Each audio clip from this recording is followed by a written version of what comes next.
Halo teman-teman, balik lagi di Aulia YouTube channel.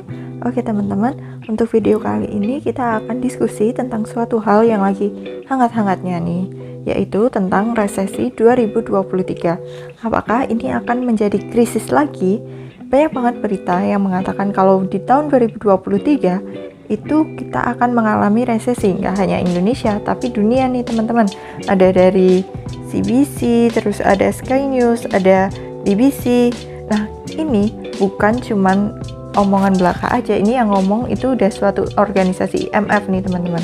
Nah, teman-teman, tapi kita sebenarnya tahu nggak sih apa itu resesi?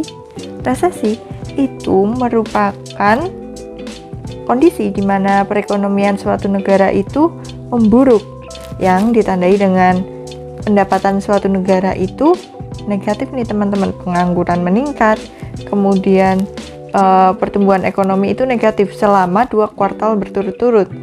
Nah, teman-teman, untuk tahun 2023 sendiri, itu kabarnya resesi ini terjadi karena adanya perang Ukraina, tapi sebetulnya resesi itu udah dimulai dari sebelumnya, sejak kita mengalami yang namanya pandemi teman-teman, di mana harga-harga itu pada naik. Nah, apa sih dampaknya? Dampaknya adalah banyak pengangguran, kemudian bahan pangan menjadi mahal. Kalau bahan pangan menjadi mahal, itu suatu kondisi yang udah buruk banget sih teman-teman. Terus pendapatan negara menurun, dan PHK besar-besaran. Nah ini teman-teman, kondisi ini bakal memperparah kondisi ekonomi masyarakat yang menengah ke bawah nih teman-teman. Kalau untuk yang menengah atas, itu kemungkinan masih bisa survive, tapi kalau untuk yang menengah ke bawah ini agak sulit nih teman-teman. Jadi kita harus pintar-pintar untuk manage gimana sih caranya untuk menangani dampak buruk dari terjadinya resesi ini, supaya kita itu bisa menghindari banyak pengangguran dan yang tadi aku sebutin dampak buruknya. Nah teman-teman, untuk menghadapi resesi 2023 kita itu harus bersikap bijak, dalam artian semua itu harus kita pertimbangkan. Jangan asal panik dan melakukan suatu hal yang ternyata itu akan berdampak buruk ke belakang. Yang pertama, itu meskipun kita ada resesi, kita jangan buru-buru jual aset, karena investasi harus tetap berjalan teman-teman. Jangan panik terus buru-buru jual aset di bawah harga beli. Itu namanya kita nggak bisa mengelola resiko. Yang harus kita lakukan adalah kita mengelola manajemen resiko itu, sehingga resiko yang kita dapatkan itu menjadi lebih kecil. Nah teman-teman, kayak misalnya nih, kita memindahkan investasi kita yang tadinya di high risk untuk resikonya ke low risk gitu teman-teman.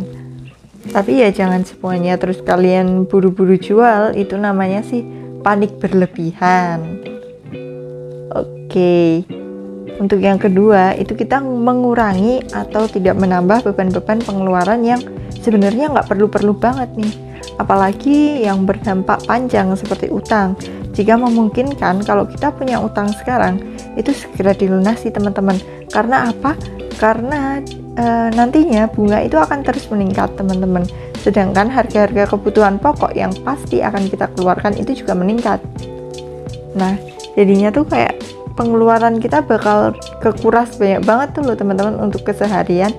Jadi uang yang seharusnya kita untuk menutup utang itu tuh jadi kayak berkurang, bahkan nggak ada. Jadi kalau sebisa mungkin kalian untuk segera lunasi yang ada hutang ya teman-teman. Oke, dan yang menurut aku paling penting ini mencari tambahan penghasilan selain pekerjaan utama. Selama resesi kan pasti nih teman-teman, harga barang itu nggak murah. Kalau hanya mengandalkan income yang ada saat ini, mungkin ya ada yang cukup sih, tapi pasti banyak yang kurang, sehingga perlu pemasukan lain. Nah pemasukan lain itu gimana sih caranya teman-teman? Ya kalian cari pekerjaan sampingan yang bisa kalian lakuin. Misalnya kalian ahli, misalnya ngerajut nih, kalian buat rajutan terus dijual lagi, itu lumayan sih teman-teman. Nah kalau kalian cuman kerja pekerjaan utama aja, kalian ngandelin itu aja, ya kalau kalian mesti terus bertahan di situ, dimana kalau kalian nantinya kena PHK, amit-amit ya teman-teman, itu jangan sampai sih. Oke teman-teman, itu tadi 3 cara untuk mengatasi resiko dari resesi 2023. Semoga nggak kejadian ya teman-teman. Dan terima kasih sudah menonton.